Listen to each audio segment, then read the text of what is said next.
富、名声、力、この世の全てを手に入れた男、海賊王ゴールド・ロジャー。彼の死に際に放った一言は人々を海へ駆り立てた。俺の財宝か？欲しけりゃくれてやる。探せ、この世の全てをそこに置いて。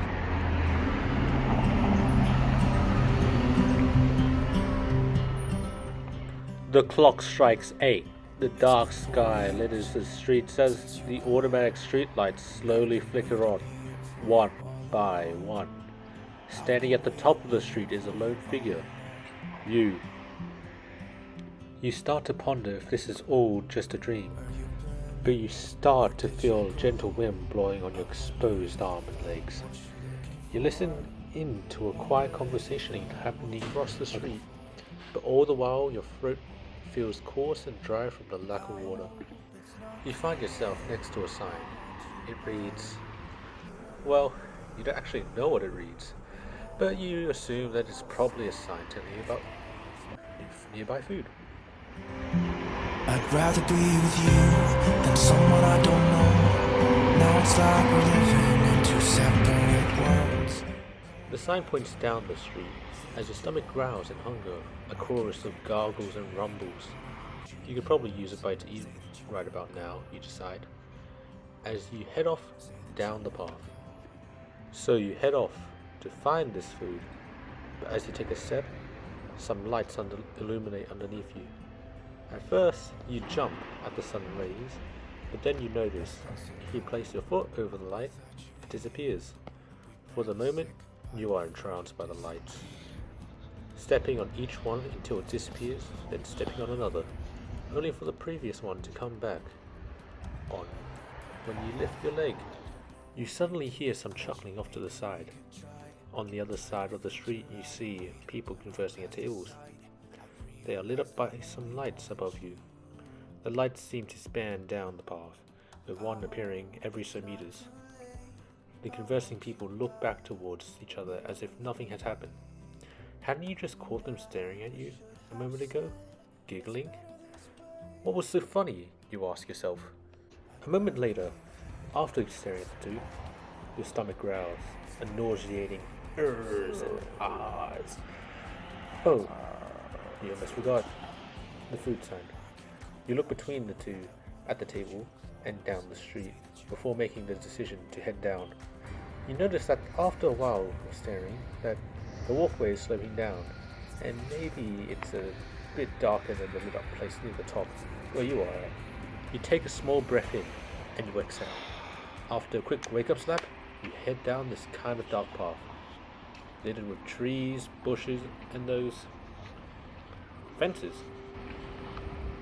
You start walking down the rigid pavement, down in between the middle of the paved pathways, because it's the brightest, you decide. A loud beep sounds behind you as a giant metal face stares at you. Eep! You turn the other direction of this metal being, and to your left is a bush, so you flee towards it to hide. You spot a person in that metal being. Was it eating him? That made sense. It was probably an apex predator. The peak of the food chain.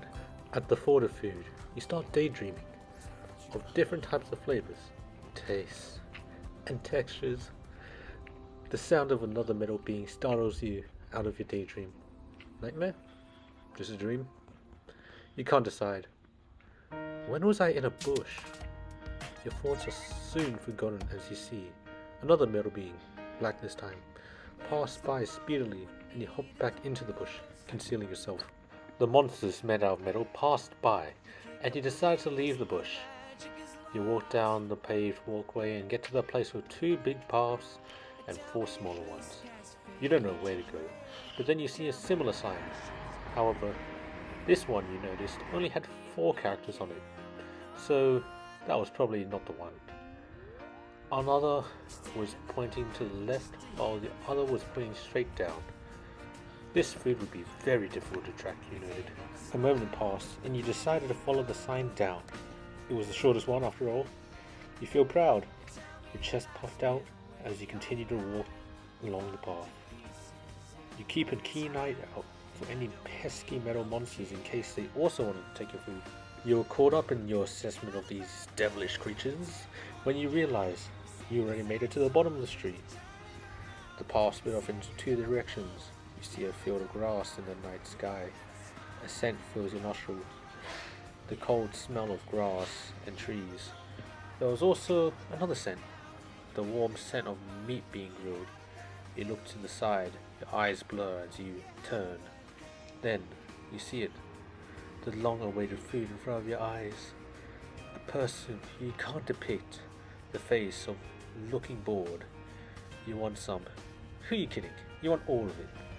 As you stand there, temptation filling you as you see chips and meat loaded into a container. You taste the delicious meal on your tongue, feeling bliss, and then another taste of savory meat and salty potatoes. This is the end of Street Life, a second-person lit RPG, a Patrick production. If you enjoyed this audio, we would love for you to rate and review it. For more content like this, check us out on https://www.youtube.com. Also, connect with us on our social media. We're active on Facebook, TikTok, Twitter, Reddit, and Instagram. We can't wait to hear from you.